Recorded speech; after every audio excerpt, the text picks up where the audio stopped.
Today on All Across Oregon, we return for a second unforgettable visit to Springfield. We sit down at a top-notch restaurant right on Main Street. Then we got to learn the history of Springfield, Oregon. As the night comes alive, we raise our glass, taste bold local whiskey and street food at a buzzing gathering place, and discover why Springfield keeps on calling us back. Here we go.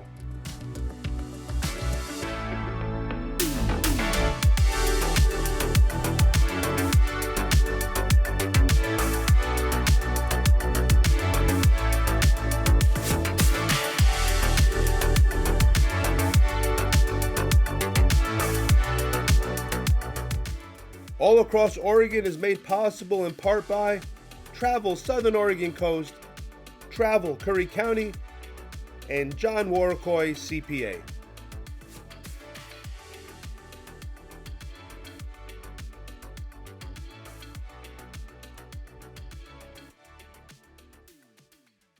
Springfield's roots go back to 1848, when Elias and Mary Briggs settled along the Willamette Valley and built the beginnings of a community around fresh water and a pioneering spirit.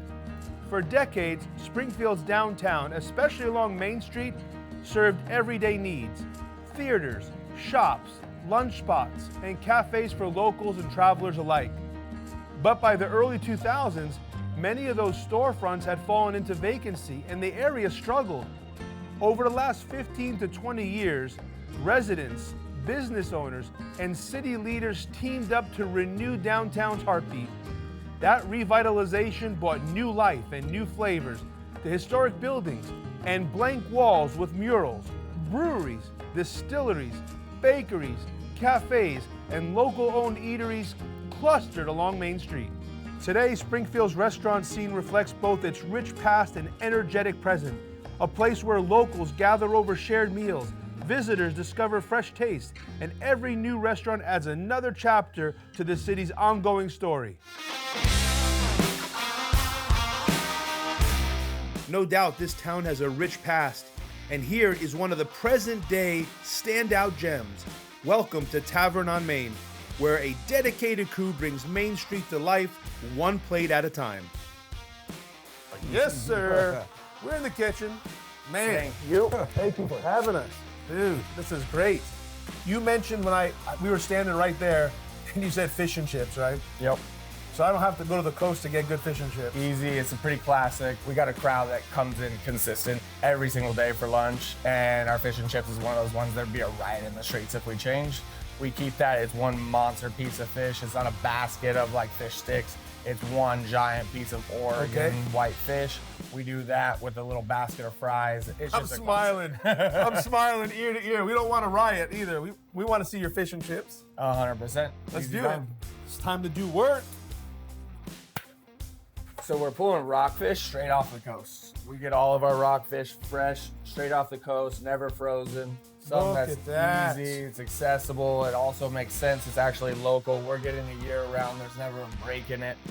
I think rockfish is definitely been underrated. I mean, people, they don't realize how incredibly flavorful rockfish is. They always think of the cod or the halibut. It's delicate, it's light, it kind of has that body, and it also just sings Oregon as a product. One of the things that we're emphasizing super hardcore with our whole menu is our locality with it.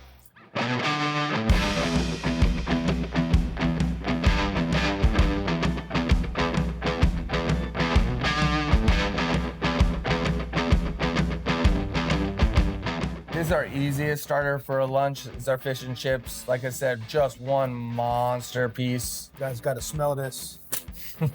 Woo! Yes, sir. Man, oh man, this is perfect batter. Like I said, right, riots in the streets if we got rid of it. That's right. No, I would riot. Oh man.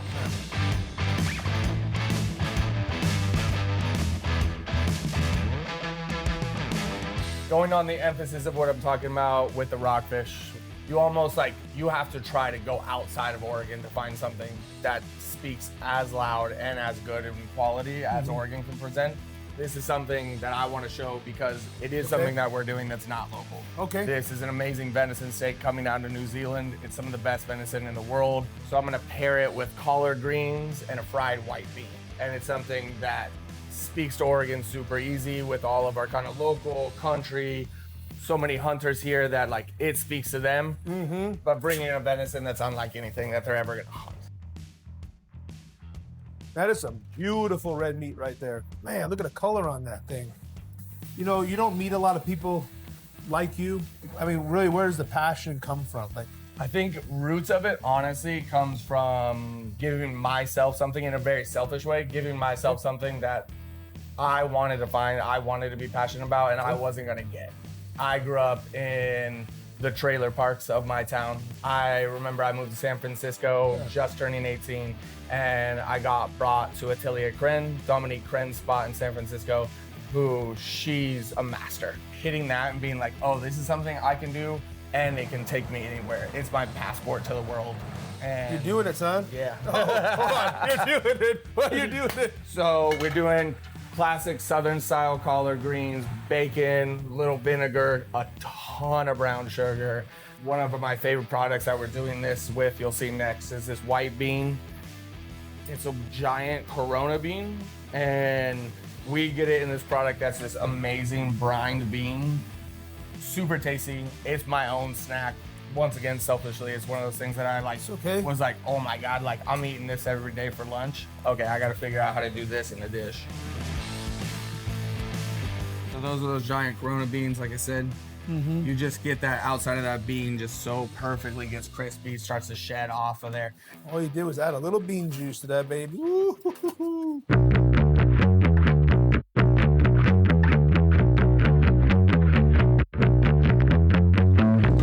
This is insane. Chef, this is killer. Yeah.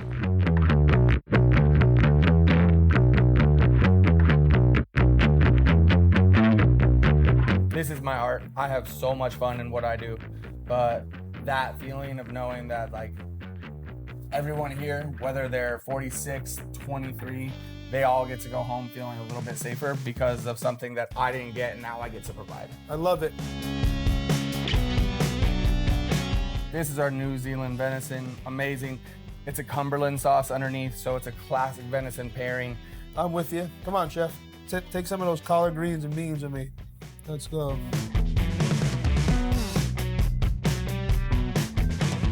Yep. I eat that every day for lunch. Oh my goodness. Look at that meat. Woo!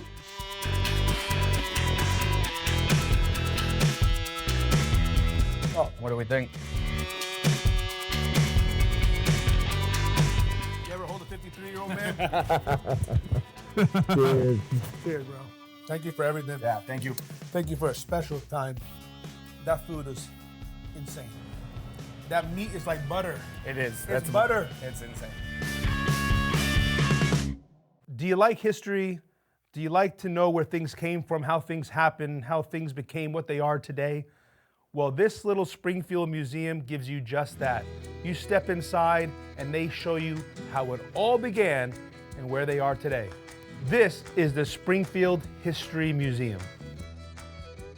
Tell them why I'm here at the Museum of Springfield, Springfield Museum. Yeah, so we are in the Springfield History Museum, which we are a history museum that collects items that are related to the history and the culture of Springfield and what we call rural East Lane County. We collect all the things that tell those stories, and it goes back all the way 10,000 years to before this was even known as Springfield. Wow. In this room, we have an exhibit that we did that is a collaboration with our Springfield Utility Board. So we're lucky enough to have a public utility, and this year was their 75th anniversary. So we collaborated with them and did this awesome exhibit that's all about their history and some of the early starting points in Springfield. That photo that shows the elephant is taken in front of this building, so it was taken right outside here when this was kind of the opposition point against public utilities. So our building was a electric substation for a rival company. And then we've got a couple other fun areas over here. We've got our research library, and then we have our kids area.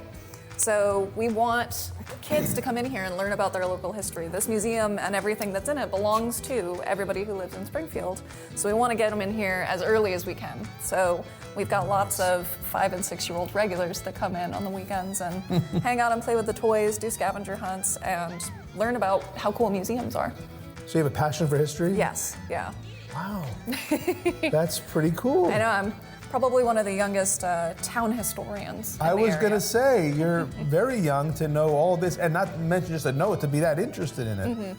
Well, that's great. Yeah, museums were really instrumental in my childhood. I grew up over on the other side of the mountains around Bend.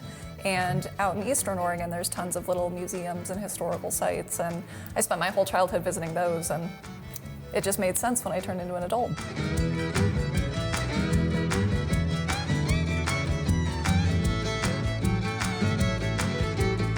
So this is what we call our permanent exhibit space. And this is where we have materials from our collection of artifacts. So we have about somewhere between 15 and 20,000 artifacts in the collection that we care for and steward for the community. And all of those tell different stories about Springfield and rural Lane County. So over here we have sort of a household scene from the early 20th century, and we use that to talk about the Seavey family who had hop yards in this area. And we also then talk about kind of homewares and different things that you might have in your house during that time period. So there's some of the stuff from, we had a mill that was in town that was really early 1850s. We had a sawmill that was our first official business in the area. And then right next to it, we had a grist mill. So farmers in the area would grow grain and then bring it to the grist mill, and they used water power from a mill race that was hand dug along the Willamette River. And they would grind it up and then make flour. So we were really well known for having this very popular grist mill during those early years in Springfield. The museum originally started in 1981, but there were community members who were collecting artifacts all the way back into the 50s and 60s, and with the idea that they wanted to have a Springfield museum. But it took all the way until 1979 for the actual idea to turn into the Springfield Museum Commission. And then they started collecting things up together, and the city purchased this building in 1979 and renovated it because it had been abandoned. It was not meant to be a museum, it was meant to be a power substation. And in 1981, they opened their doors, and we've been here ever since. Why are you so into history? Why? I mean, you love it. I know you grew up around museums, but that's not enough to make you interested in history. I mean, is there something that you'd like to see today that was back then? I mean, I would not want to live in the past. Okay. No, so I'm just wondering, yeah. No, thank you. But I just really like being able to connect what Springfield looks like now to kind of this whole long history that goes back to, prehistory of what brought people to this area, and being able to trace that path all along through artifacts, and then be able to see all of these different. Each item that we have in the collection tells so many different stories. Like, it tells the stories of, who owned it and who used it. We get to learn about that. There may be something unique about how it was made or where it was made. And so there's all these different layers of investigative work that you can do that to me is just endlessly fascinating. So that's what fascinates you. Yeah, that chainsaw is pretty amazing. Wow, guys, do you see the size of this chainsaw? I mean, how big was the guy using it? Probably not really that big, but it is incredibly heavy. Yeah, that's what I mean. That's heavy. I have a little one like this. Yeah, even not filled with gas, that thing is difficultly heavy. I think the guys were a little stronger back then. I think they were a little stronger, for sure. Yeah, we have a lot of the collection is based around lumber history because we had such a, the history of harvesting timber is a huge part of Springfield. So we had our original sawmill back in the 1850s, and then the Booth Kelly Company started and purchased a mill in, I think, 1900. So all the way until well into the 1980s, 1990s, this was a mill town. And that's how it saw itself, and that's, when you look back at the newspapers and other things from that time period, it was a really proud mill town. So that's how it saw itself. Yeah. Saw itself. Oh, God. That was good. Get out of here. That was good. That was props to you, Maddie. That was good. You did it. You didn't even try it. Get out of here.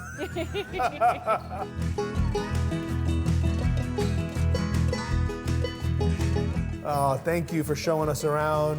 We want people to be able to get connected in with their local history, because then they get to know more about their community. Of course. And learn more about themselves. Man, this day is going by so fast. Then we had a special guest show up, the mayor of Springfield. What a nice guy. You're gonna love him. See, this is a mayor you can trust. He's got a backpack. I'm going back to City Hall as soon as When we pulled into downtown, it was automatic. Like, this is a cool place. Yeah. And we've been wanting to come here for years. Yeah. So we're gonna stop up here. We're gonna take a look at this, the Kesey mural. And it's on the side of the Oddfellows building. We just redid it for its 10th year anniversary. They repainted it. They had this whole area closed. Okay. So Ken Kesey is the local author, really famous, wrote One Flew Over the Cuckoo's Nest, was a Springfield High graduate. That's why his family worked with us to put his mural up here. You can see, they've got this real high. Huh? Yep.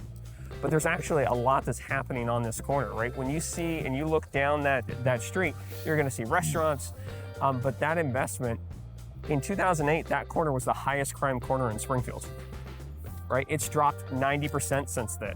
And the work that the PD has done to make sure that we're a clean and safe community really created this environment where we can invest in murals, where we can have people come downtown with their families and feel really safe and proud to be here. This community is an iconic Oregon community. It's deep in history.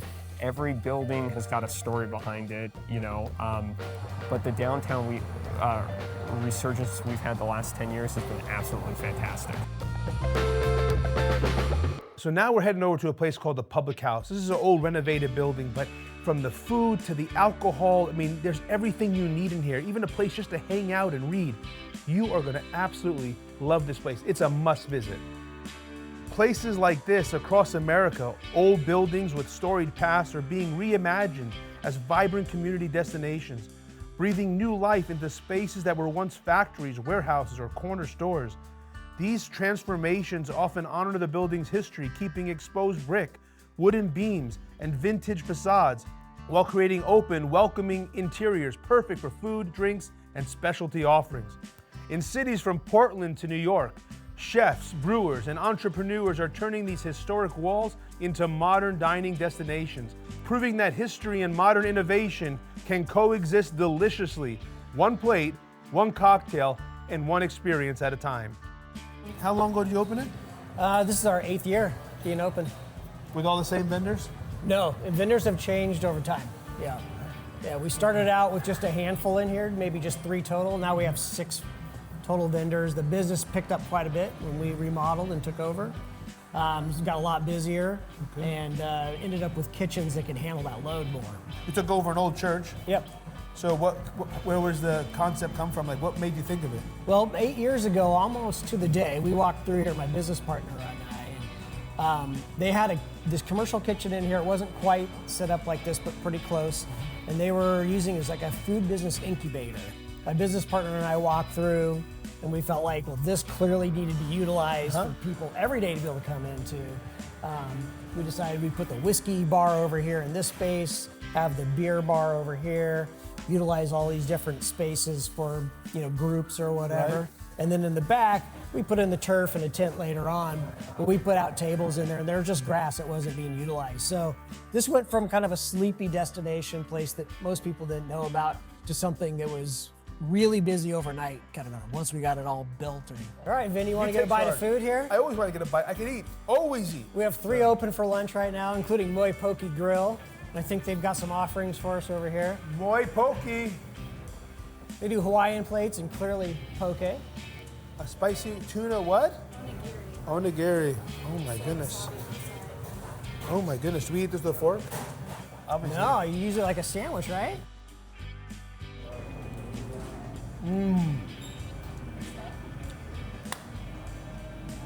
That's good. I can see why you're a fan. Yeah. That's good. You guys will love this. After some great food, cold beer, and fun company, it's clear this isn't just a stop, it's a vibe. The kind of gathering place where you just want to visit, hang out with friends and family, and try new things. But the day's not over yet.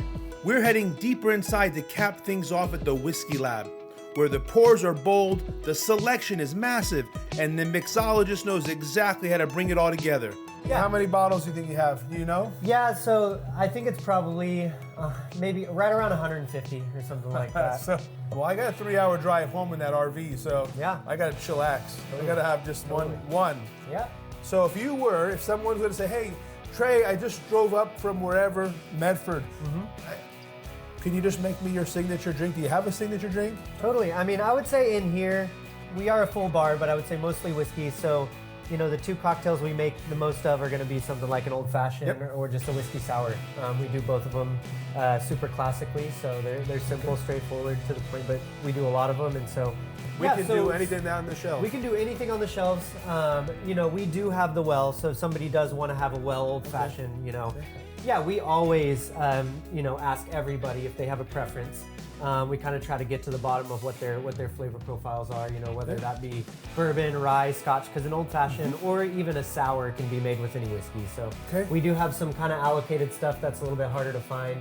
But we've also got approachable, affordable things that, you know, are just a couple steps up from the well that are just as delicious. But you got an incredible selection. We do. So how about you make That's a a good killer note. old fashioned with one of your favorite ones? Most definitely. I can do that for you. Okay, You cool. are the man, and this is a no judgment zone. So No, whatever absolutely. you make, Well, and I think it's a matter of preference no matter what you do. In general, that's our motto in here. Like when people ask questions on like what's good and what's not, we just say really honestly, everybody has their own preferences, everybody has their own tastes. So, you know, it's definitely you know, we have to educate people and stuff on like, you know, the facts of the whiskeys and stuff. But as far as like what you like, that's all personal preference. So Absolutely. I'm gonna just make you one with something that we, you know, is easily accessible, just kind of a step up from Do the it. well for, you know, just Do crowd it. pleasing. Old fashioned. We're gonna do Elijah Craig. Yep. Because we talked about it. Yeah, so. we talked about the small batch. Yeah, so I really that's do good. like the small batch. 94 proof, so you know it's not too hot or anything like No. that. Like it's pretty friendly for most people. We use a little bit of turbinado sugar syrup. Gives a lot more kind of molassesy flavor rather than being just sweet. I just got a bottle of that.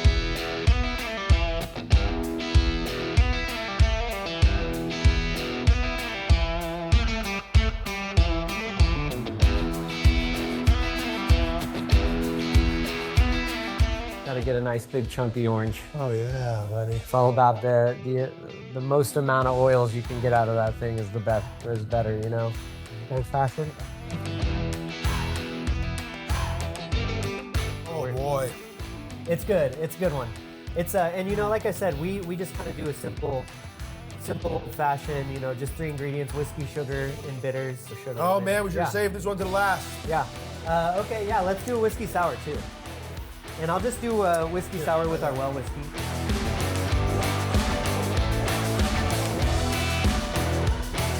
Fresh lemon, always fresh ingredients.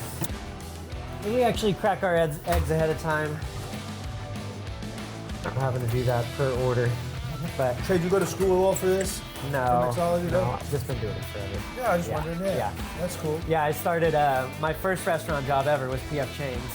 And I grew up in Oklahoma, so actually I moved up here in 2016. But yeah, just worked my way up from the bottom, but started bartending when I was 21 and I'm 35 now. So yeah, doing it for a it's hot been a minute. while.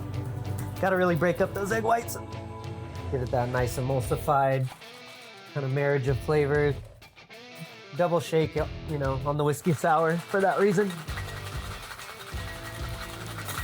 Yeah, and it's important if somebody was making a whiskey sour at home, you got to do it without the ice first. Otherwise, you lose everything. Exactly. Without the ice, it helps break up those, Break you it know, up. those egg whites without over diluting the cocktail. Yeah. And then you shake with ice after you've really got that cocktail nice and frothy.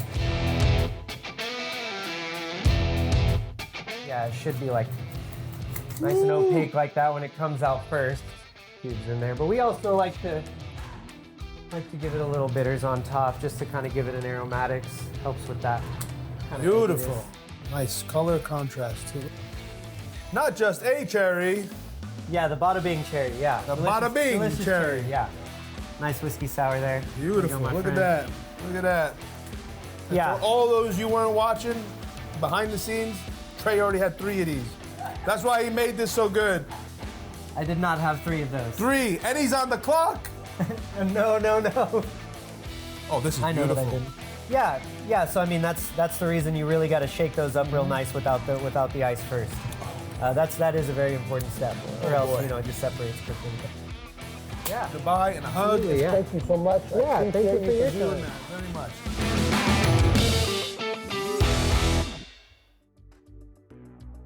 Another great day in Springfield, from a walk with the mayor to delightful dishes at a local tavern, a bustling gathering spot full of flavors and drinks and community spirit. And we got to learn a little bit about the history of Springfield, proving once again that Springfield is a town where every meal and every moment leaves a lasting impression. We'll see you next time as we go all across Oregon.